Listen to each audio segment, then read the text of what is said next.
Hi అండి అందరికీ welcome to my channel KK biology. So మనకి ఇక్కడ ఒక న్యూ నోటిఫికేషన్ అనేది రిలీజ్ చేయడం జరిగింది రిగార్డింగ్ టీచింగ్ వేకెన్సీస్ అండి. టీఎంఆర్ఎస్ వాళ్ళు 7,000 వేకెన్సీస్ అనేది రిలీజ్ చేయడం జరిగింది. ఈఎంఆర్ఎస్ అంటే తెలుసు కదా, ఏకలవ్య మోడల్ స్కూల్స్. సో మన దీంట్లో వేకెన్సీస్ క్లియర్ కట్గా చూసుకుంటే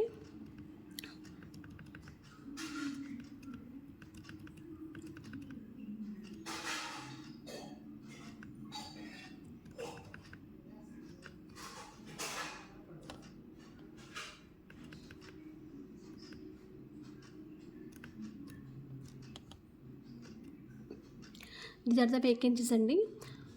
మనకి సబ్జెక్ట్ వైజ్ ఎన్ని వేకెన్సీస్ ఉన్నాయనేసి కూడా మెన్షన్ చేయడం జరిగింది. ఇక్కడ క్లియర్గా చూసుకుంటే ప్రిన్సిపల్స్ వచ్చి మనకి 225 వేకెన్సీస్ ఉన్నాయి. నెక్స్ట్ పీజీటీస్ వచ్చి 1460, టీజీటీస్ ఏమో 3962 ఉన్నాయి. Female staff nurse 550, hostel warden వచ్చేమో 635 ఉన్నాయి. అకౌంటెంట్ 61, జూనియర్ సెక్రటరియట్ అసిస్టెంట్ వచ్చి 228, ల్యాబ్ అటెండెంట్ వచ్చి 146. టోటల్గా మనకి 7,267 వేకెన్సీస్ అయితే మనకి ఇక్కడ ఇవ్వడం జరిగింది.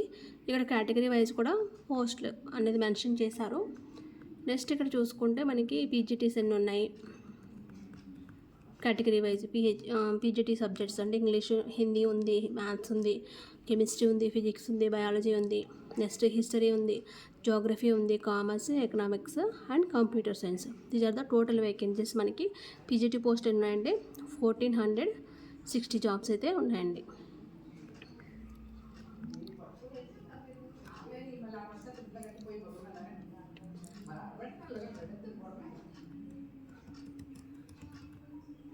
నెక్స్ట్ టీజీటీస్ అండి. టీజీటీస్ వచ్చి మనకి సబ్జెక్ట్ వైజ్ కూడా ఇవ్వడం జరిగింది. Hindi, English, maths, social and science, computer science. Total వచ్చి మనకి 2,550 జాబ్స్ అయితే ఉన్నాయి. ఇక్కడ మనకి క్లియర్గా కూడా ఇవ్వడం జరిగింది కేటగిరీ వైజ్. రిజర్వేషన్ కేటగిరీలో ఎన్ని ఉన్నాయి, ఈడబ్ల్యూఎస్లో ఎన్ని ఉన్నాయి, నాన్ రిజర్వేషన్లో ఎన్ని ఉన్నాయి కూడా ఇక్కడ మెన్షన్ చేయడం జరిగింది. అది కూడా ఒకసారి క్లియర్గా చూసుకోండి. Next regional language group B అండి. రీజనల్ లాంగ్వేజ్ అంటే తెలుగు, మనకి తెలుగు అలాగే మరాఠీ, అస్సామీస్ ఇలా ఉంటాయి కదా, ఆ వేకెన్సీస్ కూడా ఇక్కడ మెన్షన్ చేయడం జరిగింది. అవి కూడా ఒకసారి అబ్జర్వ్ చేసుకోండి. నెక్స్ట్ వచ్చి trained graduate teachers TGT miscellaneous category of teachers group B అంట. ఇవేంటంటే music and art, PET male, female, librarian కూడా పోస్టులు ఇక్కడ మెన్షన్ చేయడం జరిగింది. నెక్స్ట్ నాన్ టీచింగ్ వేకెన్సీస్ చూసుకుంటే నాన్ టీచింగ్ మనకి హాస్టల్ వార్డెన్ మేల్ ఉంది, హాస్టల్ వార్డెన్ ఫీమేల్ కూడా ఉంది. నెక్స్ట్ ఫీమేల్ స్టాఫ్ నర్స్ వచ్చి female staff nurse, accountant, junior secretariat assistant అలాగే ల్యాబ్ అటెండెంట్. సో ఇవన్నీ కూడా డిఫరెంట్ వేకెన్సీస్ అనమాట. అలాగే ఇక్కడ కూడా రిజర్వేషన్ వైజ్ మెన్షన్ చేయడం జరిగింది. నెక్స్ట్ మన క్వాలిఫికేషన్స్ అవన్నీ చూసుకుంటే ఇవన్నీ టీచింగ్ పోస్ట్ వాళ్ళు చేయాల్సిన ఫంక్షనల్ రిక్వైర్మెంట్స్ అనమాట. ప్రిన్సిపల్స్కి ఏం చేయాలి, నెక్స్ట్ ఇక్కడ ఎస్సీ, ఎస్టీ, బిఎన్ ఉన్నాయి కదా, సో వాటిలో మనకి కింద మెన్షన్ చేశారు. Ascent, sitting, standing, bending, so అలా అనమాట. ఆ వర్డ్ మీనింగ్స్ అవి కింద కూడా మెన్షన్ చేశారు. ఒకసారి చూడండి.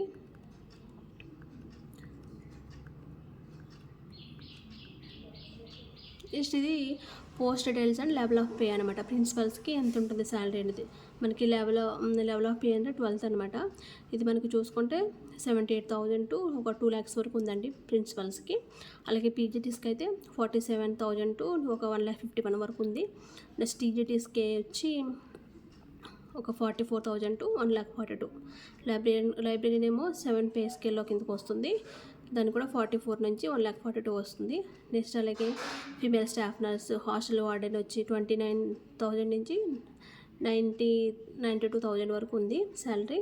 సో ఇవన్నీ కూడా క్లియర్గా చూసుకోండి. నెక్స్ట్ స్కీమ్ ఆఫ్ ఎగ్జామినేషన్ ఎలా ఉంటుంది.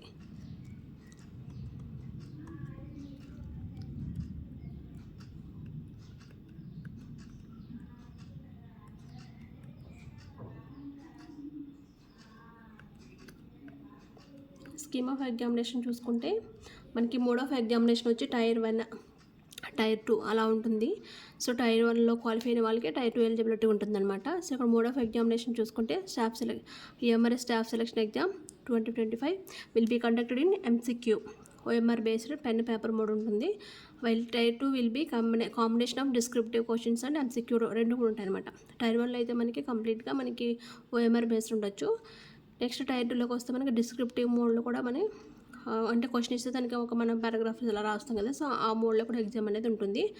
Next after tier 2 there will be interview for the post of principal and skill test for the post of junior secretariat assistant. So tier 2 తర్వాత కొన్ని పోస్టులకి అంటే లైక్ ప్రిన్సిపల్స్ కావచ్చు, నెక్స్ట్ జూనియర్ సెక్రటరీ అసిస్టెంట్ కావచ్చు, వాళ్ళకి ఏంటంటే పర్సనల్ ఇంటర్వ్యూ ఉంటుంది.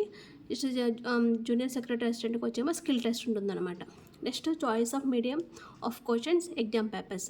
So medium of examination మనకు తెలిసిందే కదా, సెంట్రల్ గవర్నమెంట్ వేకెన్సీస్ కాబట్టి కంపల్సరీ హిందీ ఉంటుంది, ఇంగ్లీష్ కూడా ఉంటుంది. హిందీ ఇంగ్లీష్, తెలుగు అయితే ఉండదండి. మోడ్ ఆఫ్ ఎగ్జామ్ మనకి మీడియం ఆఫ్ ఎగ్జామినేషన్ అనేది హిందీ మరియు ఇంగ్లీష్లో ఉంటుంది.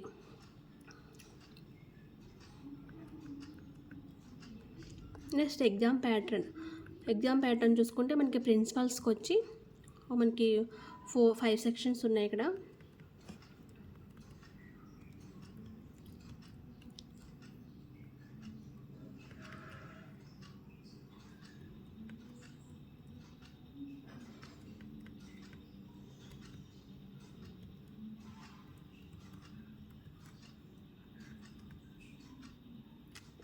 ఇక్కడ చూసుకుంటే ప్రిన్సిపల్స్కి వచ్చి మంచికి రీజనింగ్ అండ్ న్యూమరికల్ ఎబిలిటీ ఉంది, అది 10 మార్క్స్ అండి. నెక్స్ట్ జనరల్ అవేర్నెస్ వచ్చి 10 మార్క్స్.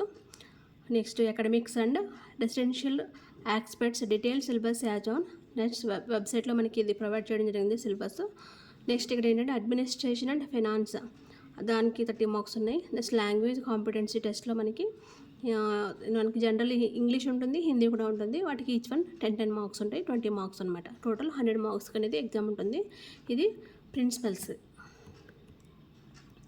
నెక్స్ట్ అది టైర్ 1, ఇప్పుడు మనం ప్రీవియస్ చెప్పుకున్నది. ఇది టైర్ 2 ఎగ్జామినేషన్. సో టైర్ 2 ఎగ్జామినేషన్లో ఏంటంటే ఇది only for the candidates who will be shortlisted in the ratio of 1:10. So మనకి లిస్ట్ ఎలా తీస్తారంటే మనం ఎగ్జామ్ రాసిన క్వాలిఫై అయిన వాళ్ళు 1:10 అంటే జాబ్కి వచ్చి ఒక 10 మెంబర్స్ని సెలెక్ట్ చేస్తారనమాట. అంటే టైర్ 1 క్వాలిఫై అయిన వాళ్ళు టైర్ 2కి 1:10 రేషియోలో సెలెక్ట్ చేయడం అనేది జరుగుతుంది. నెక్స్ట్ మనకి టైర్ 2 ఎలా ఉంటుందంటే అకాడమిక్ అండ్ రెసిడెన్షియల్ ఆస్పెక్ట్స్, అలాగే administration and finance detail syllabus is uploaded. మనకి వెబ్సైట్లో కూడా అప్లోడ్ చేయడం జరిగింది సిలబస్ అనేది, అది కూడా మనం చూసుకోవచ్చు. నెక్స్ట్ ఇక్కడ ఏంటంటే నెంబర్ ఆఫ్ క్వశ్చన్స్ అనేవి ఆబ్జెక్టివ్ ఉంటాయి, డిస్క్రిప్టివ్లో కూడా ఉంటాయి. ఆబ్జెక్టివ్స్ 40 మార్క్స్ కానీ 40 మార్క్స్కి ఉంటుంది. డిస్క్రిప్టివ్ ఏమో మనకి 15 క్వశ్చన్స్ ఉంటాయి, 60 మార్క్స్కి ఉంటుంది. టోటల్గా మనకి 100 మార్క్స్కి ఉంటుంది. ఎగ్జామ్ టైం వచ్చి మనకి 3 అవర్స్ అనేది డ్యూరేషన్ ఉంటుంది. నెక్స్ట్ టైర్ 3, ఇది మన టైర్ 3 అని చెప్పుకున్నాం కదా, ఓన్లీ ఫర్ ద క్యాండిడేట్స్ ఎవరైతే షార్ట్ లిస్ట్ అవుతారో టైర్ 2లో, సో వాళ్ళకి పర్సనల్ ఇంటర్వ్యూ ఉంటుంది 40 మార్క్స్కి. Next PGTs.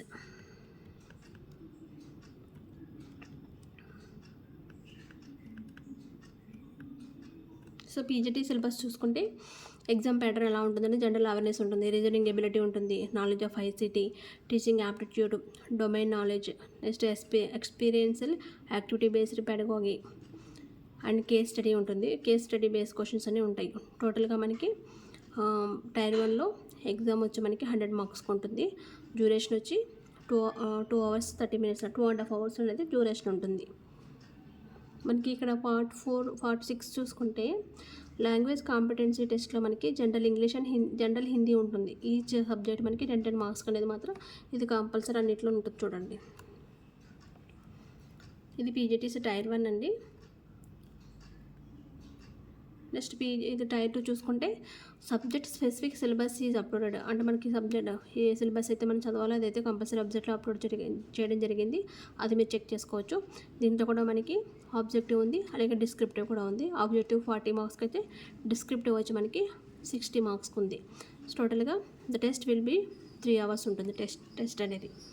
Next hostel warden. So hostel warden syllabus చూసుకుంటే మనకి టైర్ 1లో preliminary examination OMR based exam ఉంటుంది. మనకి జనరల్ అవేర్నెస్ వచ్చి 10 marks, reasoning ability 15, knowledge of ICT 15 ఉంటుంది. నెక్స్ట్ క్వాంటిటేటివ్ యాప్టిట్యూడ్ వచ్చి 30 మార్క్స్ ఉంటుంది. నెక్స్ట్ లాంగ్వేజ్ కాంపిటెన్సీ టెస్ట్ చెప్పాను కదా, general English and general Hindi each one మనకి 10 మార్క్స్ అనేది క్యారీ చేయడం జరుగుతుంది. Language competency general English, general Hindi and regional language. అంటే రీజనల్ లాంగ్వేజ్ మన లాంగ్వేజ్ ఉంటుంది, నెక్స్ట్ ఇంగ్లీష్ ఉంటుంది, అలాగే హిందీ ఉంటుంది. ఈచ్ సబ్జెక్ట్ వచ్చి 10 మార్క్స్ ఉంటుంది. టోటల్ మనకి 30 మార్క్స్. ఓకేనా. టోటల్ ఎగ్జామ్ వచ్చి మనకి టైర్ 1 హాస్టల్ వార్డెన్ 100 మార్క్స్కి ఉంటుంది. సో ఎగ్జామ్ వచ్చి మనకి 2 hours ఉంటుంది.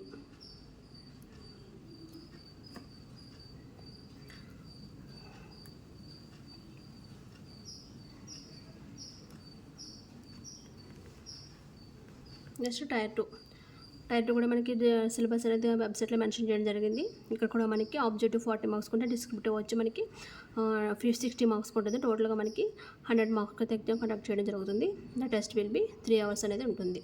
అలాగే జూనియర్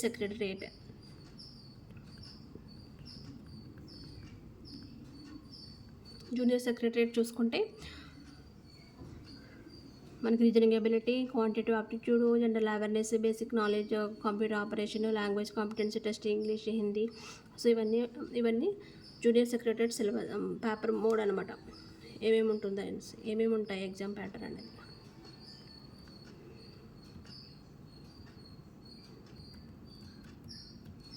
సో మెయిన్లీ మనకి కావాల్సిందంటే ఎలిజిబిలిటీ క్రైటీరియా అనేది చూసుకోవాలి. సో మనం దానికి ఎలిజిబుల్లా కాదని చూసుకుంటే మనకి ఇక్కడ ప్రిన్సిపల్స్కి అనేది ఏజ్ లిమిట్ ఎంతవరకు ఇచ్చారంటే నాట్ ఎక్సీడింగ్ 50 years వరకు ఇచ్చారనమాట. 50 years అనేది మించకూడదు. Age relaxation for SC, ST, OBC వాళ్ళకి అయితే ఏజ్ రిలాక్సేషన్ గవర్నమెంట్ రూల్స్ ప్రకారం మనకి ఏజ్ రిలాక్సేషన్ కూడా ఇవ్వడం జరిగింది.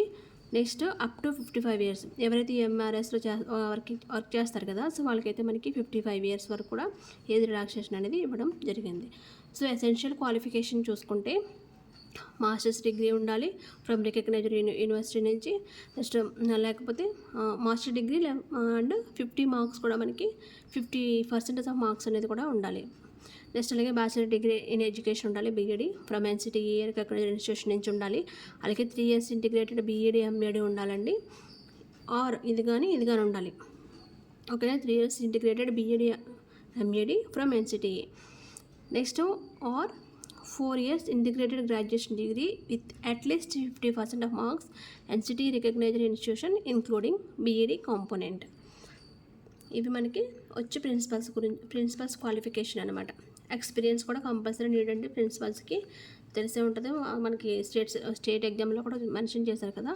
సో ఇక్కడ ఏంటంటే persons holding analogous post of principals in central or state government autonomous organisation of central or state government in level 12th pay స్కేల్లో ఉండాలన్నమాట.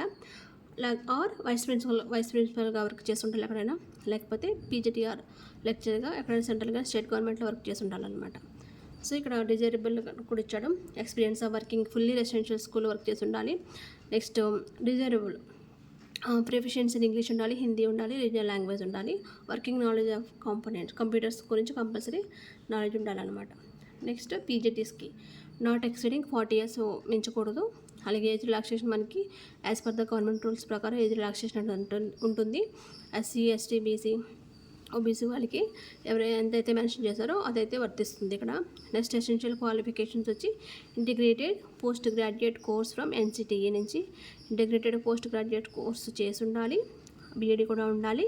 Next post graduation master degree from recognised institution with at least 50% of aggregate concern subject.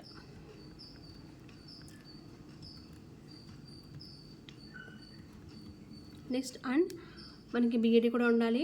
Next 3 years of integrated BEd కానీ MAD కానీ NCTE recognised university నుంచి ఉండాలి. 50% marks అనేది common అనమాట ఇది PGTస్కి. అలాగే ఇక్కడ మనకి PGTస్లో ఏమేమి సబ్జెక్ట్స్ ఉన్నాయి, PGT English, Hindi, next physics, chemistry, maths, PGT economics, PGT biology. అంటే మన స్పెషలైజేషన్స్ ఉంటాయి కదా, ఆ స్పెషలైజేషన్స్ మీకు మ్యాచ్ అయ్యే స్పెషలైజేషన్స్ ఉన్నాయో లేదో ఒకసారి చెక్ చేసుకోండి before application. Next PGT science వచ్చి దీని కూడా సేమ్ ఏజ్ లిమిట్ అనేది 40 years మించకూడదు. నెక్స్ట్ PGT కంప్యూటర్ సైన్స్ ఇక్కడ చూసుకోండి, MSc కంప్యూటర్ సైన్స్ ఉండాలి, లేకపోతే IT. నెక్స్ట్ MCA కానీ ME ఆర్ MTech ఉండాలి. కంప్యూటర్ సైన్స్ IT ఫీల్డ్లో ఫ్రమ్ రికగ్నైజ్డ్ ఇన్స్టిట్యూషన్ నుంచి 50% మార్క్స్ పర్సెంటేజ్ అయితే ఉండాలి. Next note it is clarified that for promotion in future BEd will be required. PGTస్కి ఏంటంటే కంపల్సరీ ఒకవేళ ప్రమోషన్ బేస్ చేసుకోవాలనుకుంటే కానీ కంపల్సరీ BEd అయితే ఇక్కడ చేయాలన్నమాట. నెక్స్ట్ TGTస్ కోసం చూసుకుంటే నాట్ ఎక్సీడింగ్ 35 years మించకూడదు. ఏజ్ రిలాక్సేషన్ వచ్చి యాజ్ పర్ గవర్నమెంట్ రూల్స్ మనకు ఒక రూల్ ప్రకారం ఏజ్ రిలాక్సేషన్ అనేది ఇవ్వడం జరిగింది.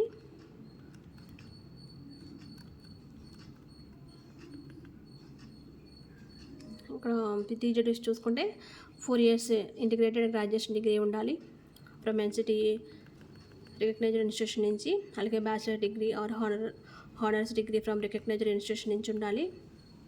అలాగే next post graduation or concern subject any specialisation in concern subject with minimum 55 మార్క్స్తో ఉండాలన్నమాట. Next bachelor degree in education BEd ఉండాలి కంపల్సరీ. నెక్స్ట్ సీటెట్ కూడా క్వాలిఫై అవ్వాలి. సీటెట్ కూడా కంపల్సరీ క్వాలిఫై అవ్వాలి. సో ఇక్కడ మనకి ఏంటంటే కొంతమంది క్వాలిఫై అవ్వని వాళ్ళు అప్లై చేసుకోవచ్చు, చేయకూడదు అనే ఒక డౌట్ అనేది ఉంటుంది. సో నాకు తెలిసి సీటెట్ నోటిఫికేషన్ కూడా ఇస్తారంట. సో ఎవరైతే దీనికి ప్రిపేర్ అవుదాం అనుకుంటున్నారో సో ప్యారలల్గా సీటెట్ కూడా మనకి ఇక్కడ ఏంటంటే ఒక స్టేట్ సిలబస్లో ఏమవుతుందంటే స్టేట్ ఎగ్జామ్స్లో మనకి డిఎస్సి టెట్కి వెయిటేజ్ ఉంటుంది. ఇక్కడ మనకి ఏంటంటే ఓన్లీ క్వాలిఫై అవుతుంది సరిపోతుంది, కాబట్టి క్వాలిఫై అవుతారు కొంచెం కాన్సన్ట్రేటెడ్గా చదివితే. సో అది కూడా చూసుకోండి ఒకసారి.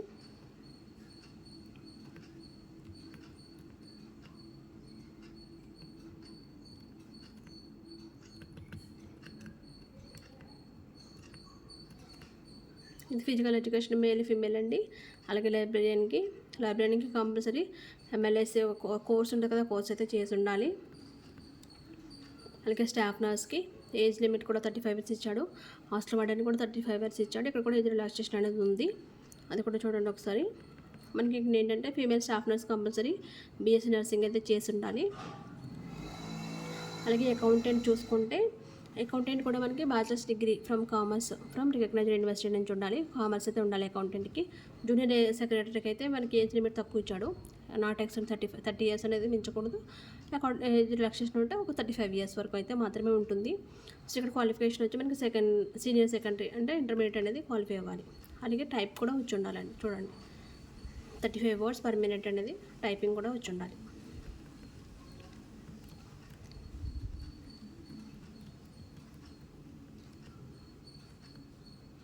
సో ఇవన్నీ కూడా డీటెయిల్ నోటిఫికేషన్ నేను లింక్ ప్రొవైడ్ చేస్తాను, ఒకసారి చూసుకోండి. ఇవన్నీ కూడా ఏజ్ రిలాక్సేషన్. సో మనకి schedule caste, schedule tribe, SC ఎస్టీలకి అయితే 5 years ఇచ్చారండి age relaxation. Other backward classes OBC ఉంటారు కదా, వాళ్ళకైతే 3 years ఇచ్చారు. నెక్స్ట్ క్యాండిడేట్స్ అయితే 3 years continuous service in central government ఎవరైనా చేస్తుంటే వాళ్ళకి 5 years ఇచ్చారు.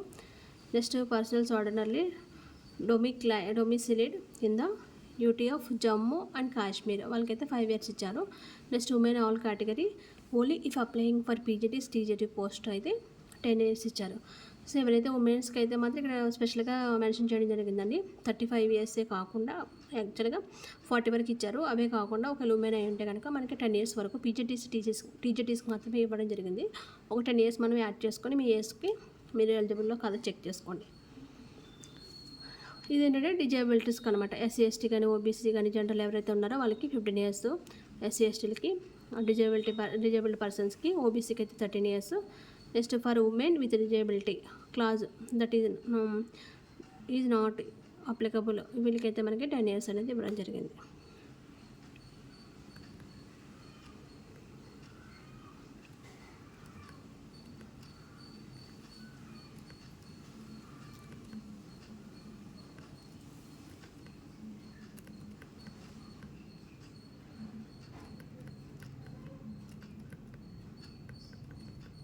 సో మనకి ఫీజు డీటెయిల్స్ కూడా మెన్షన్ చేయడం జరిగింది.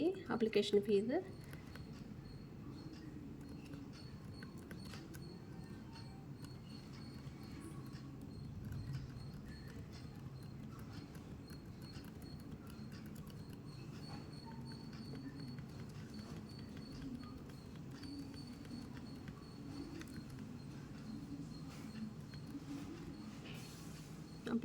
ఫీజు ఎక్కడ ఇచ్చారని చూద్దాం నేను ఒకసారి.